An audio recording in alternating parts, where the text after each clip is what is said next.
Pengertian restitusi. Restitusi itu sendiri adalah proses menciptakan kondisi bagi murid untuk memperbaiki kesalahan mereka, sehingga mereka bisa kembali pada kelompok mereka dengan karakter yang lebih kuat. Ya.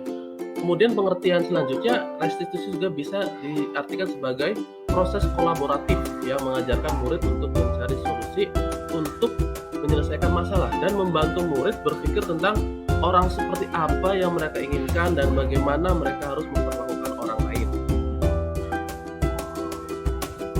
Dalam menyelesaikan masalah yang terjadi di lingkungan sekolah, kita gunakan segitiga restitusi ya. Terdapat 3 tahapan. Yang pertama adalah menstabilkan identitas. Bagian dasar ini tujuannya adalah mengubah identitas anak dari orang yang gagal karena melakukan kesalahan menjadi orang yang sukses. Ya. Indikatornya adalah pertanyaan-pertanyaan kita seperti berbuat salah itu tidak apa-apa, tidak ada manusia yang sempurna. Ya. Kemudian kita lanjutkan dengan tahap yang kedua. Tahap kedua adalah validasi tindakan yang salah. Ya, setiap tindakan manusia itu pasti mempunyai satu tujuan ya, yaitu untuk memenuhi kebutuhan dasar, yaitu 5 kebutuhan dasar yang harus terpenuhi oleh manusia. Kemudian indikatornya adalah kita bisa menanyakan ke anak seperti kamu pasti punya alasan mengapa kamu melakukan hal tersebut ya. Kamu boleh mempertahankan sikap itu, tapi kamu harus menambah sikap yang baru. Kemudian terakhir kita memasuki tahap yang ketiga, yaitu menanyakan keyakinan kelas ya. Teori kontrol menyatakan bahwa kita pada dasarnya termotivasi secara internal ya, secara dari dalam diri kita sendiri. Pertanyaannya itu misalnya apa nilai-nilai keyakinan kelas yang sudah kita sepakati bersama. Nah, dari ketiganya itu nanti akan melahirkan individu baru yang belajar dari kesalahannya sehingga menjadi pribadi yang lebih baik lagi dalam menyelesaikan suatu permasalahan yang ada.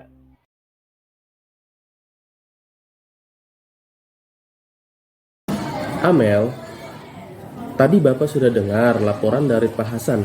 Apa yang sebenarnya terjadi? Iya Pak, tadi saat ujian sedang berlangsung saya mencetek jawaban ke teman saya Pak.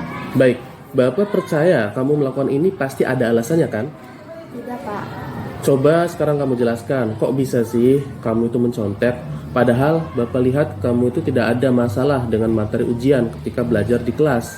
Sebenarnya Pak, semalam saya tidak belajar. Saya lupa Pak. Saya terlalu asyik menonton TV sehingga banyak materi pelajaran yang belum saya pelajari lagi Pak. Nah, kamu sadar dengan perbuatan kamu itu? Sadar Pak, saya salah. Tidak apa-apa ya, memang setiap orang pasti pernah berbuat salah. Sekarang, mari kita bicara tentang keyakinan kelas kita. Apa yang kita percaya? Mana yang belum kamu tunjukkan saat ini? Kita harus jujur dan disiplin dalam belajar Pak. Nah, apakah ketika kamu mencontek, kamu sudah bersikap jujur dan disiplin? Tidak Pak. Kira-kira, bagaimana cara kamu memperbaiki masalah ini? Saya akan belajar tepat waktu Pak supaya saya mampu mengerjakan ujian besok. Baik, Bapak hargai usaha kamu untuk memperbaiki diri. Besok, kamu masih ada ujian, dan kamu harus dapat mengerjakan soal dengan jujur ya. Tidak boleh mencontek lagi. Ketika saya dipanggil oleh Pak Bayu, awalnya saya merasa takut karena saya merasa bersalah telah mencontek. Tetapi ternyata saya merasa lega, Pak Bayu tidak marah. Saya merasa menyesal telah mencontek karena tidak sesuai dengan sikap jujur yang saya yakini di kelas. Mulai hari ini, saya akan bersikap jujur dalam setiap kegiatan. Ekvi, tahukah kamu sekarang sudah jam berapa? Pak, sudah jam 8. Saya terlambat masuk sekolah. Kamu tahu apa yang kamu lakukan? Tahu Pak, saya salah. Setiap orang pasti pernah melakukan kesalahan. Tidak apa-apa, kamu pasti punya alasan. Mengapa terlambat? Malam saya asyik menonton YouTube di kamar sampai larut malam Pak. Kira-kira jam 11 malam saya baru bisa tidur.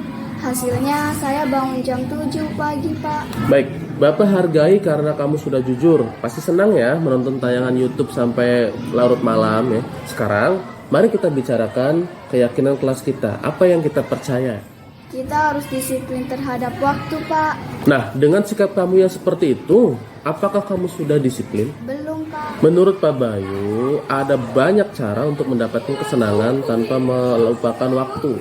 Bagaimana menurutmu? Iya, Pak. Mulai hari ini saya janji tidak akan menonton YouTube sampai larut malam lagi karena akan mengganggu.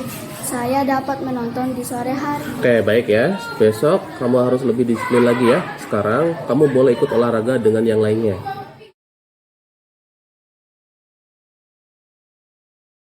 Saya sempat khawatir mendapatkan hukuman dari Pak Bayu. Setelah dipanggil, saya menyadari bahwa tindakan saya itu salah. Saya terlambat masuk akibat perbuatan saya sendiri. Saya akan memperbaiki masalah ini dengan lebih disiplin lagi dalam mengatur waktu.